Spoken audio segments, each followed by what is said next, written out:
What's up, phonies? Crazy Pretzel here. So I decided we're going to do a little drinking game for this review coming up of AEW. It's about 3:25 in the morning here on December 18th. I still got to watch the show. I just got home from work, so I'm going to watch it. Now, I'm not going to drink too much alcohol because I'm on some medications. I don't want to fuck my liver up or anything like that. But I decided that we'll do a little alcohol and we're going to incorporate all these here household ingredients into a fine drink. It's probably gonna taste like shit, but I thought it would be fun. I'm gonna take a drink on camera when I review for every time I watch a match that involves a flip over the top rope onto the floor, or a flip from the ringside, like from the apron into the ring. So anytime we watch these spots or whatever, I'm gonna take a drink on camera. So we're gonna mix up this drink officially here. We're gonna use some Bacardi. Oops, my bad. Not gonna put too much in there, just a little bit. About yay much in there. Alright. We're gonna add some pickle juice. There we go. Not too much, because I still want to use my pickles. We will add a little Pepsi. Alrighty. A little Pepsi, a little sliced peaches juice. I ate a jar of these peaches earlier today. A little peaches juice. Doesn't that look delicious already? Alright, then we got a little bit of spicy brown mustard. Okay. Then we're going to add some grape juice as well. By the way, this is my first time trying this here Myers grape juice or whatever. It was pretty darn good. I'm going to buy some more next time I go there. Alright, what else we got? We got salsa. We're going to add some salsa in there. I wasn't really too fond of this brand, so I'm sure this will make it even more delicious. Alright, we got salsa added in there. Now we're going to add some cocktail sauce. I don't know how much cocktail sauce I'll get out of here, but we're going to add some in there if we can.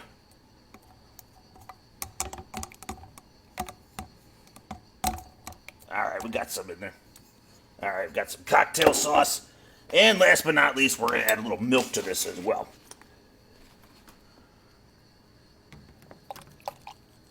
Alright, that's pretty good. Look how full that is. There's probably no way I'll drink it all, but like I said, it's my little drinking game. Every time that... I'm going to mix this up here after I turn the camera off, but like I said, every time somebody does a dive over the top rope or a dive into the ring, we'll add something else funny too. Or some referee goofiness, or if there's a horrible botch, we'll add that too. So, flips over the top rope, flips into the ring, referee botches, goofiness, stupidity, or just a botch in general. So, I'll take a shot every time we do that during the review. So, alright, I'm going to watch the show, and then we'll review it afterwards. What's up, phonies? Crazy Pretzel here. Still coming to you live here on December 18th. It's about 8 o'clock at night right now. What up? So, we're going to add a little more Bacardi to this thing. It's been marinating for about like 12... let's see, it was 3:30 in the morning, so it's been about 16 hours of marination. So, yeah. So that's going to be what we do here. We're going to, like I said, we're going to take some drinks and some shots here. Or, I guess it's just drinks, but drinks during the matches that had dives and referee goofiness and whatever I come up with in the review on the fly. So, before we go into this, so this is the review for December 16th, 2020. Before we go into it, our babe of the week is Scarlett Bordeaux. As you can see, a fine, attractive woman. She is actually the real-life girlfriend of Karrion Kross at NXT. And I'm not super familiar with Scarlett, but hey, she looks good. Karrion Kross is an awesome dude. I don't watch NXT, but like I've seen a little bit of his stuff, like from like Impact and stuff. So, like I'm not super familiar with the two, but I like what I see. I'm hoping that WWE don't F up their booking, that they actually like amount to something. But considering that WWE is like a little PG kids show, where like Sesame Street is like almost more hardcore than WWE's mentality. Because, like, the way WWE talks to their fans and stuff, and they do some of their segments, it's like the mind of a fucking, like, 5-year-old. Except I think even 5-year-olds in today's society are smarter than this mentality. So, Yeah. Good luck to you, Cross and Scarlet. I hope something happens, but yeah, I don't have any faith in wrestling anymore. And guys, I'm gonna be honest with you. I'm probably not gonna review Dynamite next week. I might do it. I don't know. This was really hard to sit through. Like especially the second hour of this show. The first hour was all right for the most part. Like it was. I mean, I'm still taking points off shit, but the first hour was tolerable. But when I got up to like the 6-man tag match with Inner Circle against like it was Best Friends and I don't know, 2 other jobber teams. We'll get there. Like I was like kind of like, all right, this show hasn't been bad, you know, or whatever. But I had that feeling like it was almost over, right? Because it was like 5 in the morning, and I looked. I was only part 1 of a part 2 show that I had to watch. I fell asleep during that match, and I didn't want to go back and watch it. I just kept going forward and whatever I missed. So I mean, that's what I'm saying. I'm just the second hour. This show is just getting so boring. It's just getting hard to want to review it. So that's why like I'm literally drinking this week to fucking do it. So, all right, let's go into it. Let's get this over with so we can all go home. Or in my case, I'm already home. So, not even Scarlett could cheer me up for this. All right, anyway. So our first match of the show is Matt Hardy and Private Party versus Hangman Adam Page and Dork Order Jobbers John Silver and Reynolds. I don't know what Reynolds has as a last name. I mean, Reynolds is his last name, but I don't know what his first name is. I don't really care what it is. Do you care what it is? I don't care what it is. This match went about 12 minutes, maybe 12 minutes 30 seconds. We're already taking a quarter point off for time already. Not much to say about this match. I mean, it wasn't like a terrible match or anything, but like I was just It was like Hangman and Dork Order control Private Party. Private Party then later and Hardy take over and start controlling John Silver for a while. They do a double wishbone in front of the referee, which should have been that's a low blow. That should have been a disqualification, but ref doesn't do anything about it. So referee goofiness. Oh wow, is that strong? I'm not gonna lie to you guys. I was gonna start filming before I am filming right now, but my batteries started dying, so I just restarted filming it. So I actually added more of this beforehand, and it wasn't that strong, and now it's getting strong. So, does that mean I'll get more powerful? I don't know. So, okay, so after the disqualification part, the ref goofiness, Hangman hot tags into the match. He starts cleaning house. He does a somersault dive over the top rope onto someone. Dive! There was a dive in the match. Oh, God. So he gets beat up after a while. Reynolds gets a hot tag into the match, starts cleaning house and whatnot. It starts breaking down. All the guys are fighting each other. Matt Hardy hits a twist of fate on John Silva, or Silverman, whatever the fuck his name is, which I actually liked this part of the match. It was kind of a cool spot. But what was so funny with it is John Silver is so short that like when Hardy did the twist of fate to him, like from the apron to the floor, Silver like slammed his knee into the ground because he's so short and whatnot. I kind of, it was funny. I sort of felt bad for him, but then again I didn't because he sucks. So yeah, he's got like guns of steel, but he's fucking like 4 foot something. Anybody could kick his ass. You know what I'm saying? My cats could kick his ass. So you could kick his ass. So match finishes. Private Parts hit their finisher, the gin and juice, on Matt Hardy. Or no, not on Matt. Not on Matt Hardy. They hit it on their own partner. I don't know. They push one of the Dork Order jobbers off the top rope, and like Mark Quinn, I think, pushes him, and Isaiah Cassidy is like a diamond cutter. That's the gin and juice. Matt Hardy tags himself in to get the pinfall is what happened. So Rusted Sword says something about how Private Party look upset that Matt Hardy, tagged himself in and claimed their victory. You can see Isaiah Cassidy's just smiling or whatever, like happy he won after Rusted Sword said that. He wasn't angry at all. So, yeah, that was stupid on Rusted Sword's part.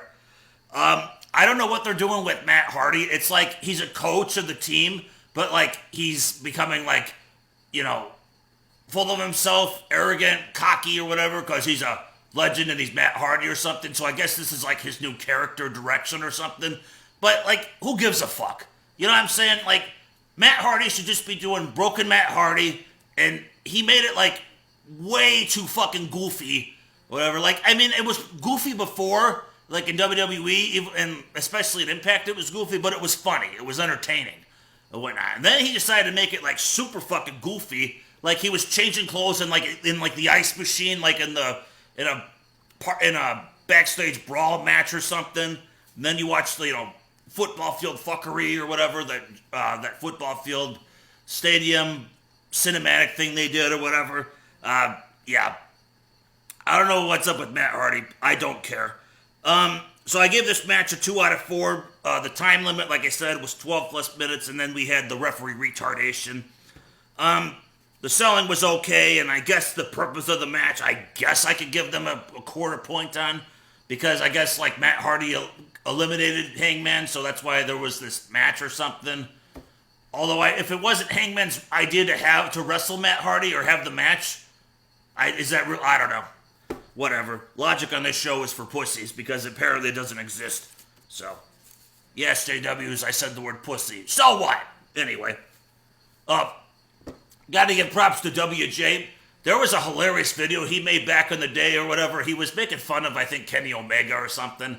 I think he took the video down a long time ago, but he was like making fun of him, and he was like acting like an indie smark or whatever, and he was like, yeah, I suck his dick, so what? Or something. It was funny as hell.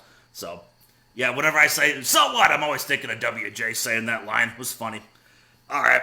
So, next thing we get on this, they mentioned how the Acclaimed are the number 5 tag team, or number 5 in the tag team rankings. How in the fuck are they number 5 in the tag team rankings? They say, oh, they're 7-1. They've won the 7 of their last matches. They have not wrestled a single match on Dynamite.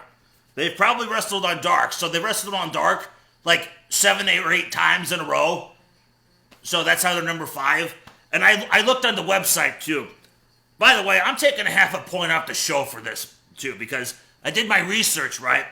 Austin Gunn, and I'm sure Billy Gunn, the Gunn Club, Austin Gunn is 10-0 in tag team matches. How is he not ranked above 7-1? QT Marshall and Dustin Rhodes are a tag team. QT Marshall, the mathematician guy or whatever that I make fun of, he's 9-3. Dustin Rhodes, 11-2. And yet, they're not ranked number 5. Last I checked, 20 is more than 12. Or I'm not 12, but 7.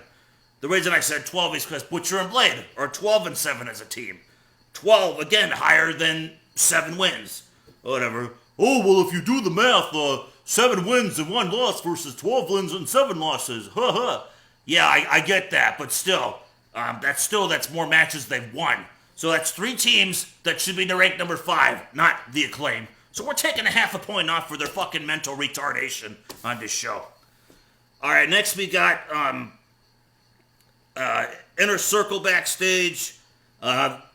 Basically, Alex Marvez is with them. He talks about how the New York Times said that MJF and Chris Jericho's segment that was like performance of the year or something, because it's a pandemic and nothing else is on TV or whatever. They gave MJF like all the credit or whatever. And instead of Jericho, they said Jericho sucked or something. I don't know. I gave this a half a point because MJF was fine bragging about himself. But the fact that they did a musical segment on a wrestling show is fucking retarded. So, yeah, half a point. In fact, it's worth a fucking half a point, and it was so retarded. Oh, that's for me watching it and torturing myself for it. All right, next we've got so we got Cody and Brandy decorating a Christmas tree. It's a little video thing that they do. So doorbell rings. Cody gets up from decorating the tree. Brandy's just chilling on the couch or whatever. Cody gets up, goes answer the door. Brandy goes to the door with them. He answers the door. There's this little tiny Christmas package out there, maybe like half the size of my phone or something. Like this size and this tall or something. I don't know. Tiny ass package, right? They open it, and it's just some fucking little button or note or something. It says we're having a baby, June 2021. Then they kiss and that's it. So apparently Brandy's pregnant and they're having a baby. Congrats to Brandy. Congrats to Brandy and Cody. Awesome. But the way this thing played, essentially, so they must have sent themselves that button because Cody's opening the door to read something that says that they're having a baby, which I'm assuming that they already knew about, because if the doctor said that we're having a baby, that would make no sense. So clearly they knew about it, so they mailed something to themselves. Yeah. What the fuck is the... half a point for them having a baby and half a point for being retarded for them mailing themselves something. This show, piece of shit. Alright. Cody Rhodes versus Angelico is next in a one-on-one match. Wow, we actually have a one-on-one match on this show. Cody comes out with Arn Anderson and Brandy. And Brandy's out of her sling from her attack from Jade Cargill. And she's not wearing an arm brace. So I'm guessing they're probably not going to have Brandy feud with Cargill anymore because, like, if she's pregnant, I doubt she's going to wrestle and fucking risk losing her baby or something. I sure as hell, if I knew someone was pregnant and they were going to have a wrestling match, I would fucking sure as hell not advise that shit because you don't want a lot of extra trauma fucking harming your freaking body and maybe killing your baby and leading to a miscarriage. Yeah, don't do that. So hopefully Brandy's smart and doesn't do that. So, alright, this match starts out. Angelico from the Hybrid 2, he's out wrestling Cody. This is what I don't understand. This is why I can't take Cody serious. I'm gonna say, besides like the fact that he's like, basically like AEW's version of Triple H, like he's always booking himself high and books himself to win and whatnot. Why, it's the opposite of Triple H. Why does every match he's in, he always has to make the other guy, like, look good or whatever? Like, even when he was TNT champion, it would take him, like, 30 minutes to beat a jobber. Like, it took him, like, he could barely beat Orange Cassidy in 20 minutes. Or whatever. So he's wrestling Angelico, who's a jobber, essentially, and he's having a hard time with him in this match. Yeah. So Angelico out-wrestles him, Cody counters with a dropkick, they go to picture-in-picture, they come back, Angelico's controlling Cody most of the match. He controls him during the picture-in-picture. They come back, and then Cody hits a power slam for 2. Angelico blocks Cody's punch on the ground. I would do my comical, go to the ground and throw a punch, but my cat's chilling down there. Don't believe me? There he is, chilling down there. What up, Peanut? What up, Peanut? Yeah, It's an AEW review. He clearly doesn't care. But so Cody power slams him, goes for his punch on the ground, and then Angelico like blocks it and puts him in some weird ass like shoulder submission hold move or something. It was kind of like a triangle, but it was like a triangle choke, except it was like on the shoulder. Cody bites the ropes to get out of it for a rope break. Like, what the fuck? Yeah. Hope Brandy doesn't kiss his lips after the match and bite in the rope without him washing it or something, because, filthy germs! Anyway. Cody does a backslide for 2. Cody goes for his disaster kick, and Angelico, like, swats him off the top rope. Cody's selling his leg for a little bit. Angelico puts him in his finishing move of a submission hold, apparently called the Navarro Death Roll. Okay. He puts him in this leg submission hold. It's basically some kind of Indian deathlock type leg submission hold. Cody gets out of it. He gets out of it, right? Gets to the ropes. Then he gets up and no-sells his leg. So, he no-sells his leg. They reverse each other a couple of times, and then Cody hits a Cody Cutter, which is he springs to the top rope and jumps back to hit a diamond cutter for a 3 count. It's a nice move. I'm not going to lie to you. It's a nice move. But to me, it's kind of like he did this move to rip off like Randy Orton's RKO or something. Like a different version that Randy Orton couldn't do it from or something. Like, at least that's how I feel about it. And besides, he's also doing, his finishing move is the Crossroads, but he lets everybody kick out of it, so it's not really a finishing move. So, like, is the Cody Cutter his new finishing move? This was the first time I've seen him pin anybody with it. So, I don't know. I gave this match actually a 3 out of 4. It was a 10-minute match, so time limit. It was just within the time limit. The selling was fine in this match, and there wasn't really any referee goofiness or retardation in this match. But I didn't give it the full point because Cody's having a hard time wrestling a jobber and Angelico. Yeah. Okay. He might... So, like, the way they were booking this, they were teasing him versus Shaq, and he's having a hard time beating Angelico. Yeah, that makes sense. That would be like Brock Lesnar, like, having a hard time defeating, like, Rey Mysterio, and then he's gonna fight, like, some MMA guy or something. Like, it wouldn't make any sense. So, shortly after this, we have a Team Taz promo. Brian Cage is gonna whoop Turtle Boy's ass. Taz calls Darby Allin Turtle Boy. Darby Allin's just chilling, like, in the, up in the bleachers, like, during the segment, just chilling there. Doesn't get up to do anything or nothing. Let's see, they congratulate Cody on him being a daddy and whatnot. But they said that he doesn't have to worry about the issues with that because they're gonna come down to the ring and kick his ass. So they start coming down to the ring, and then up in the sky, is it a bird? Is it a plane? Nope, it's Sting. So, yeah, it's Sting. So he comes out with a baseball bat, and he's just pointing at the Team Taz, and Big Will Hobbs, Powerhouse Hobbs, he's threatening to go at him, but they're holding him back from that. So yeah, I gave this segment a half a point. It was okay, but yeah, whatever. Next we have Miro backstage with Alex Marvez. Alex Marvez tells us that Miro that he's been fined $75,000 for hospitalizing 3 of the security or backstage staff or whatever, the guy that he threw off the thing and beat up the other 2 guys last week. Marvez asks him what his deal is with Orange Cassidy. Miro says that he doesn't like Orange Cassidy because he doesn't care about anything and whatnot. He announces that next week he's going to have an announcement about Kip Sabian and Penelope Ford's wedding. So he announces that he's going to have an announcement next week. Yes. So, about their wedding or whatever. Apparently he says he's going to wrestle Sonny Kiss on Dark next week, which I'm not going to watch that.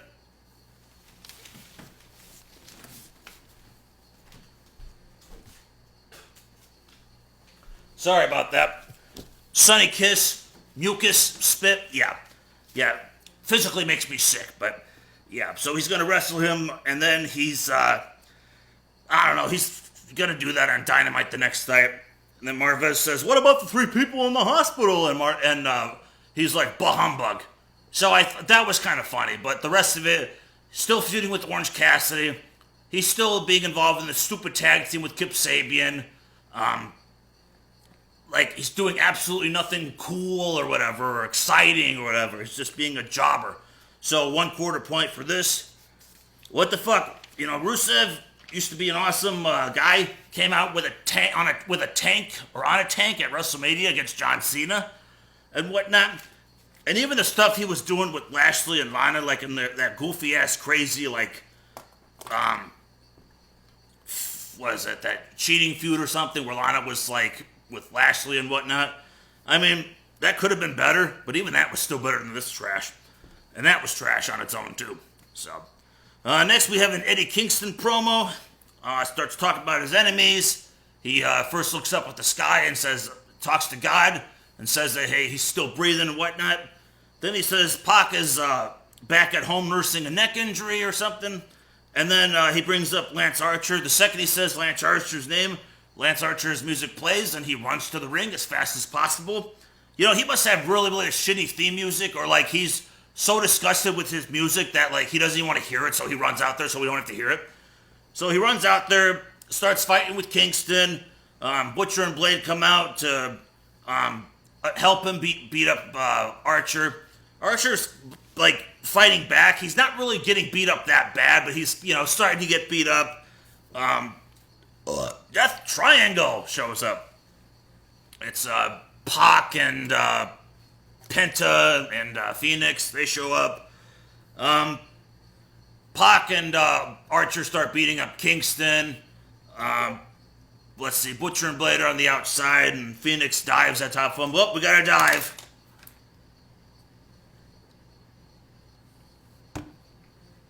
Oh, so strong. So we have a dive. Archer and Pac are beating up Kingston in the ring. Archer's gonna go for a choke slam, but Pac kicks him kicks Kingston in the face, and Archer gets kind of mad at him, so they're staring each other down. And then Pac and Butcher and Blade and Kingston just leave the ring, and for some reason the good guys can't go after him, and then that's it.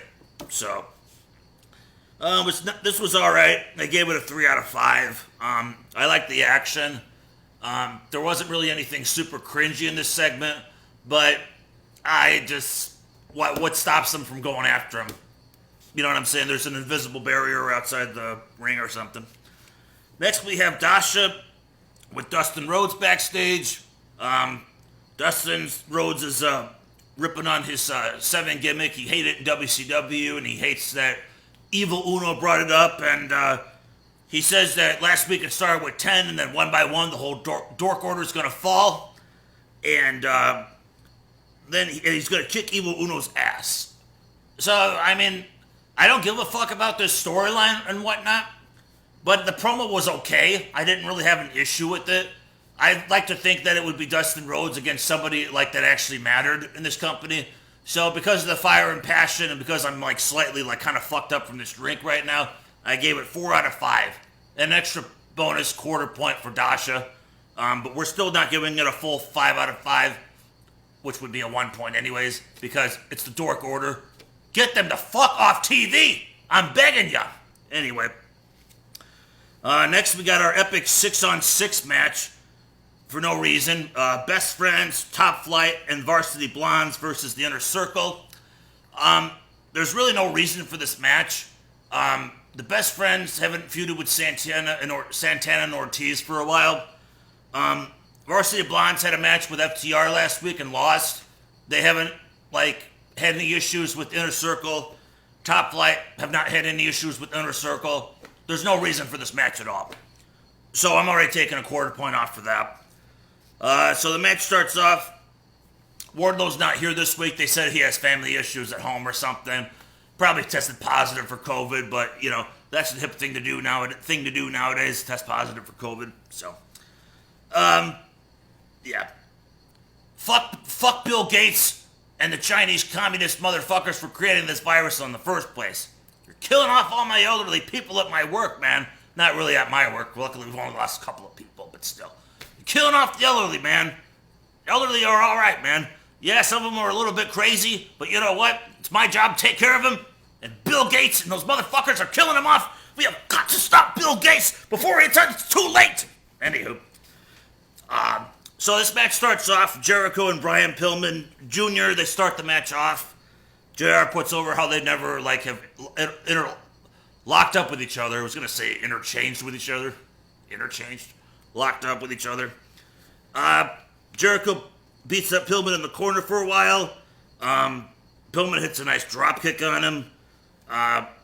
Jericho is off the apron, and then Pillman does a somersault dive on top of him. Dive. Ugh. And then this was about 5 in the morning, and I fell asleep. I fell asleep during this because too many fucking tag team matches on the show, man. I'm begging you, no more tag team matches.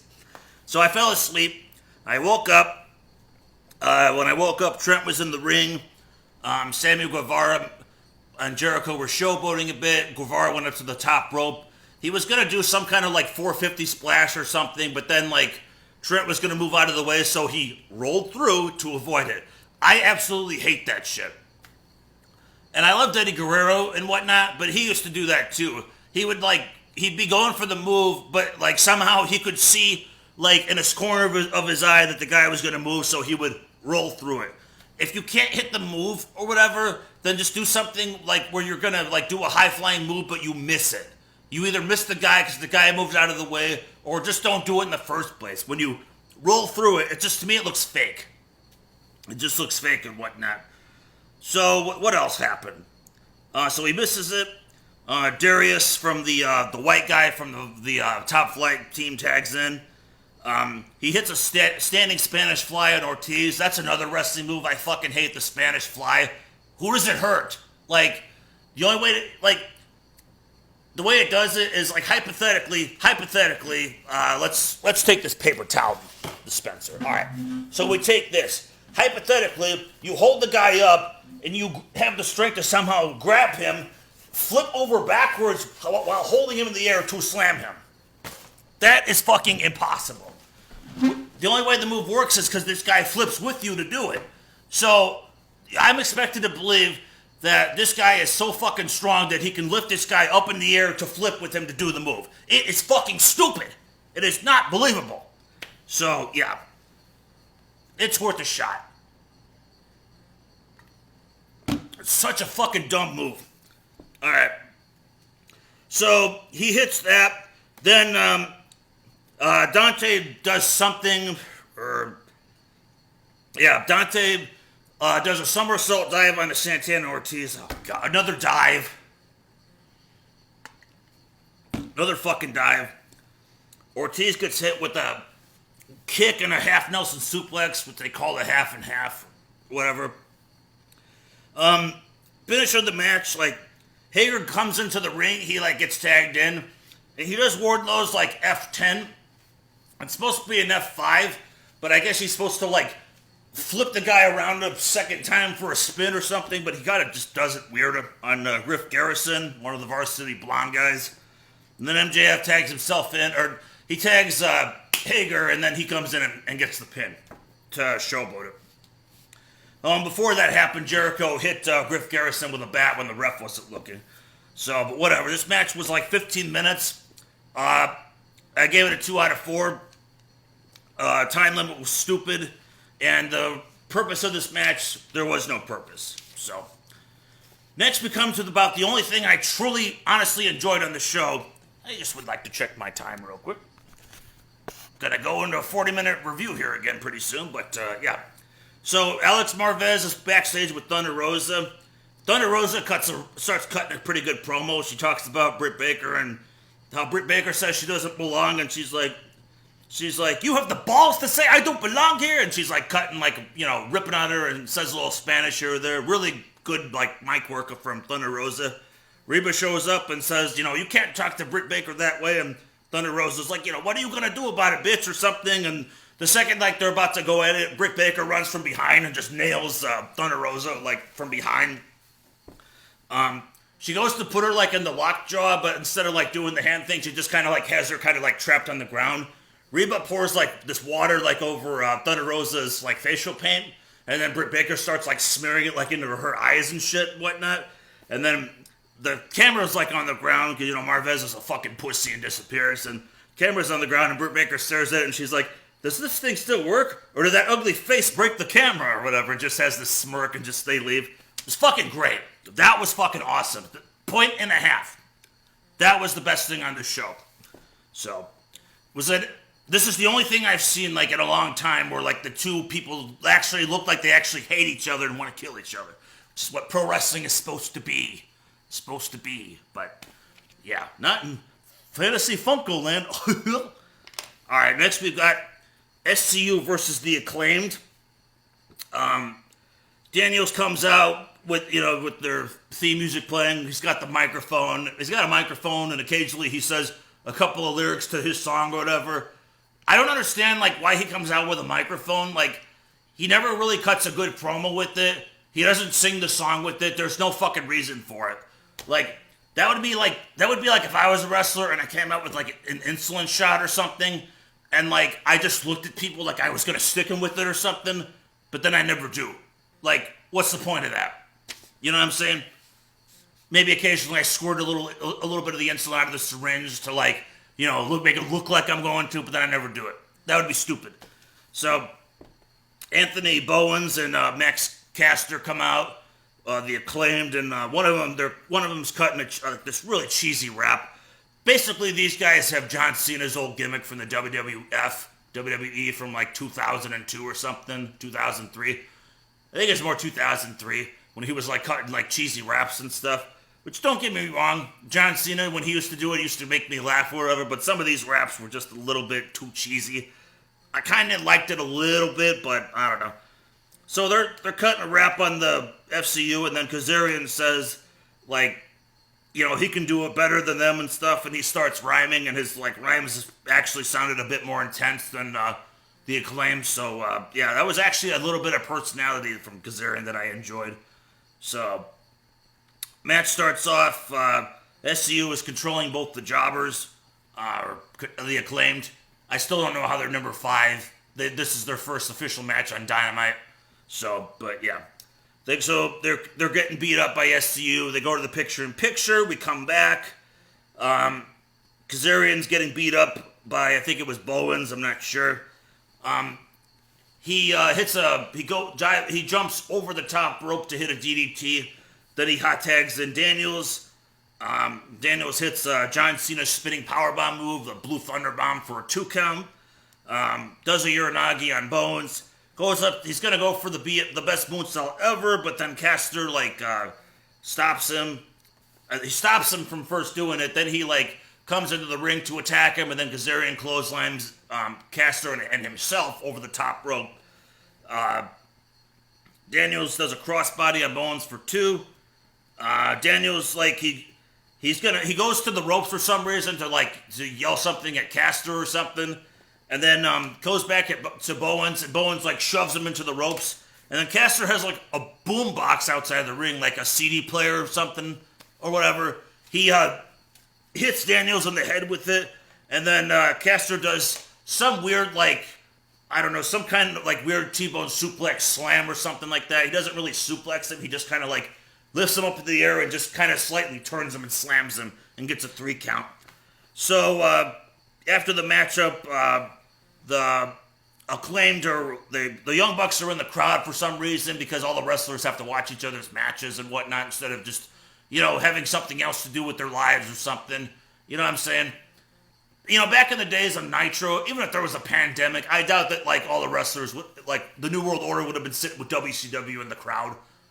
I get that there's crowd noise and whatnot, they can't have crowds, but I think it's a little old with the wrestlers always constantly watching the other wrestlers in the crowd and stuff. But anyways, so the Acclaim, they're cutting a rap on Young Bucks, and they said something funny about how the Young Bucks look like little girls in their menstrual cycle, and they challenged them to a tag team title match next week, and the Bucks accept it. So, match-wise with this SCU versus the Acclaimed, I gave it a 3 out of 4. The selling was fine. Went 9 minutes. Time limit was all right. The purpose to the match, I guess, was there. There wasn't really any referee goofiness. I think I just took a point off just because, or the quarter point off because I think the rap was a little bit too much. And honestly, here's my before we go into the song of the week, we're gonna have you guys listen to the theme song here of the Acclaimed. All right, listen to the song.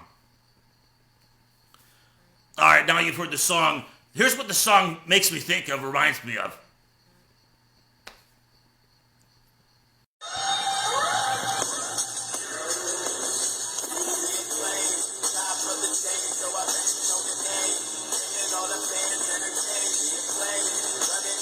Tremendous victory by the Acclaim.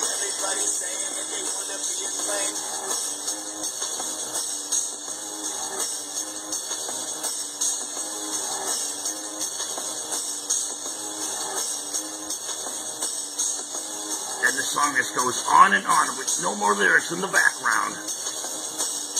No more lyrics whatsoever.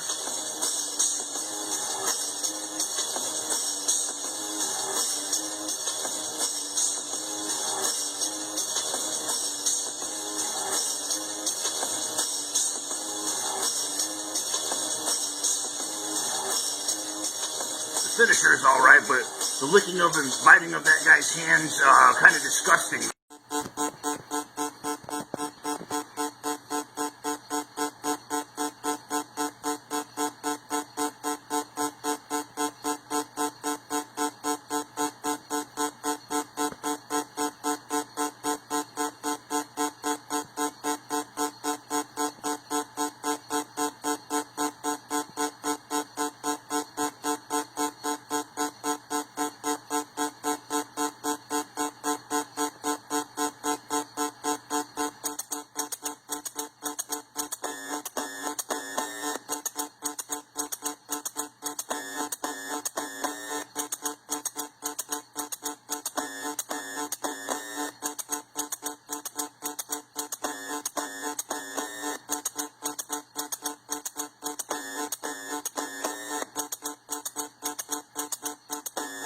and it's your piece forever. And our song of the week goes to good old Houdini from 1984. 5 Minutes of Funk. It's a great song. I don't understand how in 2020 AEW can't have like as good of a song for like these two dudes as something from 1980s that like a rap group came up with. And their song, there's two versions of 5 Minutes of Funk. The song with the lyrics that you've heard a sample of, there's also a version with them it's just music. But even if you listen to the just music version, like the beats change at some point for like 5 minutes. Like it changes up a little bit so it doesn't sound like the same thing over and over again. It's 2020 and AEW can't figure that out, how to make a fucking decent theme song. Cuckoo. They're cuckoo for Cocoa Puffs. So.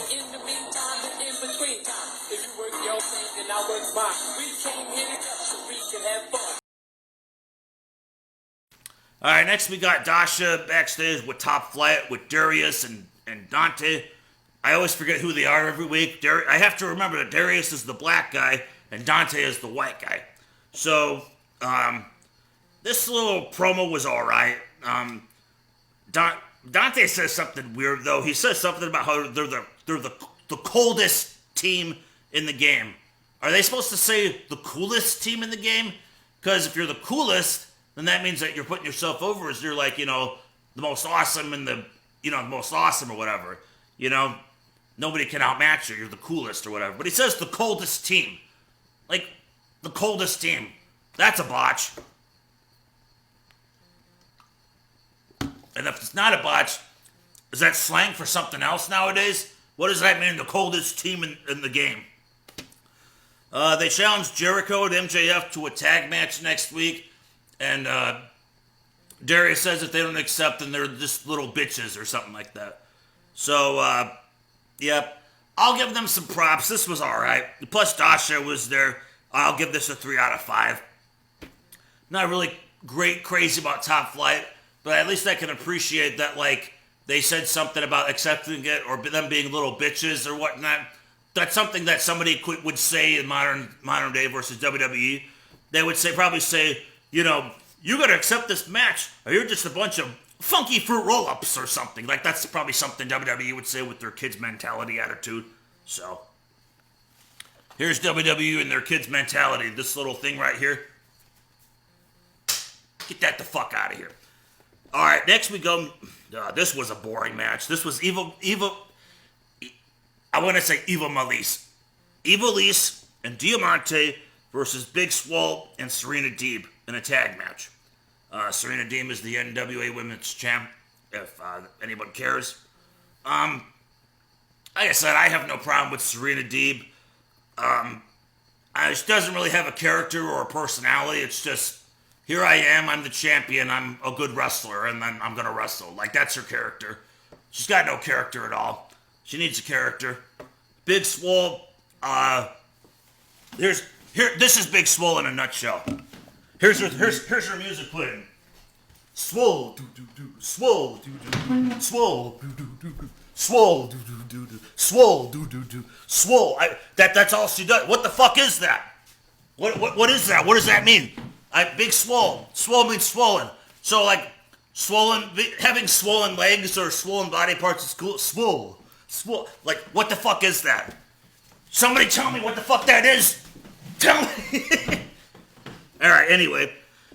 Then Diamante and Ivelisse are okay. They're an okay tag team. But there's no tag team titles in this company for the women. Knock on wood, don't give them any ideas. But, yeah. What's the point of this tag team match?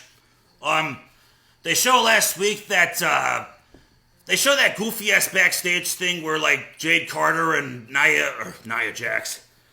I want to say Nyla Rose, but it's Brandon. It's not Nyla Rose, it's Brandon. Brandon and Vicky Guerrero and Jade Cargill were gonna bash Red Velvet in with a steel chair, but then Swole and Serena made the save, but then Ivelisse and Diamante attacked them for some reason. The refs are breaking it up. Don't know what the fuck that was. So, this match starts off, I'm gonna be honest, I don't want to review this match. This was boring. This match went like 11 minutes. The only thing good in this match was the selling. The time limit was too fucking long. There was really like no reason for this match whatsoever. Why are Ivelisse and Diamante with Brandon and Vicky? There's no tag team. They want a fake tag team cup or something against other teams that aren't even fucking established teams. Who cares? There's no tag team titles in this company. There was a goofy referee spot too in this match. Oh damn it! There was a goofy referee spot.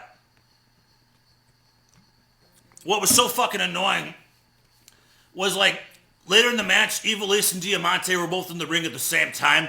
The ref didn't try to get either one of them out of the ring or like issue a count to get them out of the ring. Or if he like maybe threw a couple of counts, like it wasn't consistent. So that was our goofiness. Who the fuck won this match? Oh, Big Swole won it. She won it with a Pearl River Plunge, Ahmed Johnson's move, the Tiger Driver, whatever the fuck it is. She won with that. She hit that move and then did a Texas Cloverleaf. Apparently, Dean Malenko trained Big Swole. That would probably explain why Big Swole has like, I don't know what her character is. And also, no offense to Malenko. Malenko was a good wrestler, but he didn't have any personality. So it's like the opposite. Swole might have a smidge more bit personality than Malenko, but she sucks in the ring and botches. So, alright, next we have Best Friends backstage. They're going to announce that they'll be at the Holiday Bash. Apparently that's the name of next week's AEW Dynamite, the Holiday Bash. Miro's going to make that announcement. They said that they're going to be there. Trent was looking like... Chucky starts walking away. Trent looked like he was going to say something else or add something, but then he forgot his line to add to it, so that was a botch. The feud was... Oh, God. No, not this. It's the feud with Kip Sabian and Miro versus the Best Friends continues. 0 out of 4. Next, they have a Jurassic Express video. You see spot. They show Marco Stunt giving one of the Young Bucks a Canadian destroyer. Then they announced next week that it's going to be Jurassic Express, which all three of them, Marco Stunt, I keep wanting to call him Sick Boy, Marco Stunt, Jungle Boy, and Luchasaurus against Colt Cabana and 2 Dork Order jobbers, number 5 and number 10. Great names to get over. There's also 2 more tag team matches they announced. It's going to be the Young Bucks against the Acclaim for the tag titles. Oh, good, another Young Bucks match. We've seen one, we've seen them all. And there's some other tag match too next week. I forget what the hell it is, and I don't even care.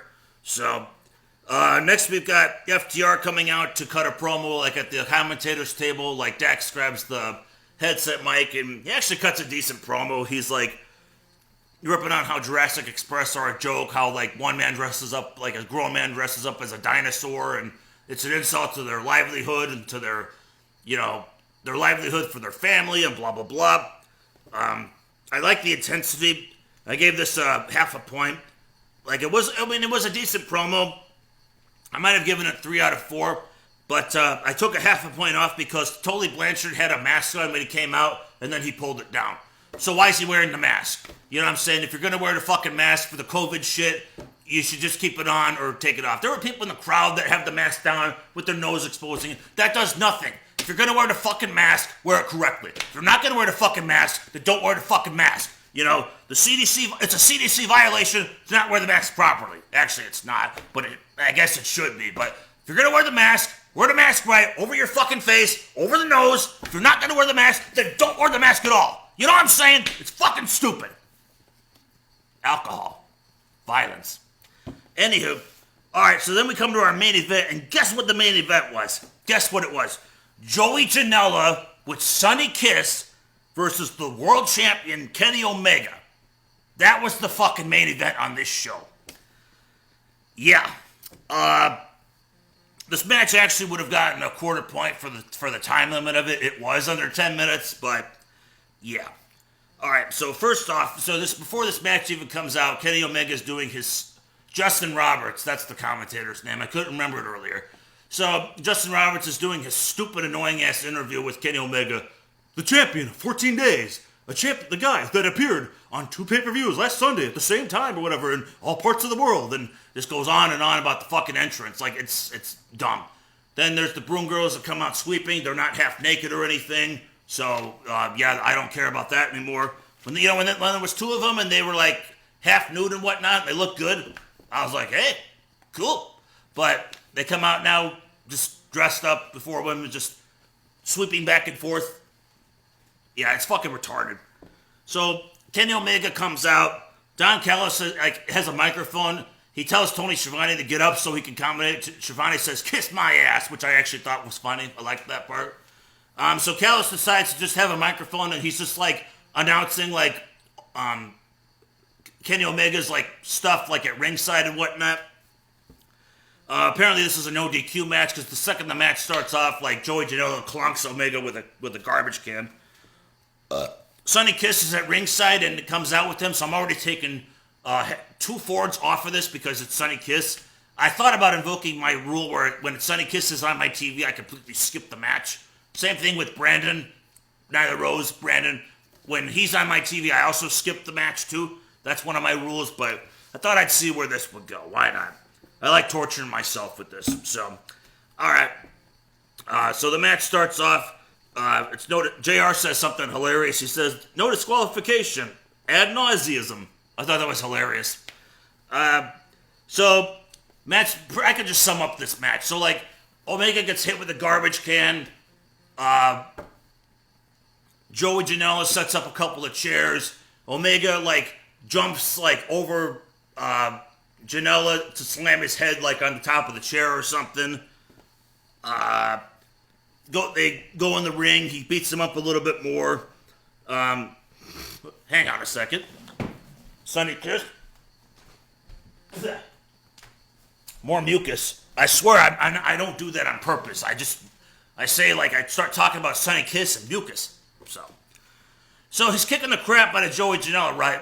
He could have just like, he has him like up for the one-winged angel, and instead of him just hitting the match, winning this match like, you know, like damn, he just beat the shit out of that guy, you know, almost like a squash match, which is what it should have been because Joey Janela sucks. Joey Janela reverses like the one-winged angel into a reverse head scissors. Then then Sonny Kiss sets up a table outside the ring. I think Janela puts Omega on the table, does a leg drop off the top rope through the table onto Omega, right? Gets him back on the ring.